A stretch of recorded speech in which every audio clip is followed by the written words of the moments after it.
দেশে কর্মসংস্থান তৈরি হোক, দেশে ব্যবসা বাণিজ্য বাড়ুক, বিদেশি বিনিয়োগ আসুক। ঘুষ, দুর্নীতি, চাকরির পরীক্ষা বিভিন্নভাবে করাপ্টেড ছিল বিভিন্ন সময়, এগুলো যাতে না হয়।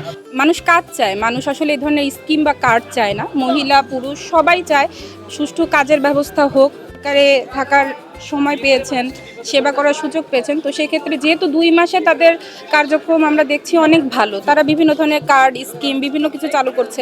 তো আমি চাইবো ব্রেন যাতে না হয়, এই দেশ থেকে মানুষ যে বাইরে যাচ্ছে তাদেরকে যেন মানে চাকরির সুবিধা করে, গবেষণার সুবিধা করে দেশে আনার সুযোগ দেওয়া হয়, তাদেরকে কাজ করার সুষ্ঠু পরিবেশ দেওয়া হয়। ঘুষ, দুর্নীতি, চাকরির পরীক্ষা বিভিন্নভাবে করাপ্টেড ছিল বিভিন্ন সময়, এগুলো যাতে না হয়। তো আর মানে শিক্ষিত জনগণ যাতে এই দেশে থাকতে পারে। মানুষ মানুষ কাজ চায়, মানুষ আসলে এই ধরনের স্কিম বা কার্ড চায় না। মহিলা পুরুষ সবাই চায় সুষ্ঠু কাজের ব্যবস্থা হোক, দেশে কর্মসংস্থান তৈরি হোক, দেশে ব্যবসা বাণিজ্য বাড়ুক, বিদেশি বিনিয়োগ আসুক। তো এটাই সরকারের কাছে আমাদের চাওয়া, এটাই।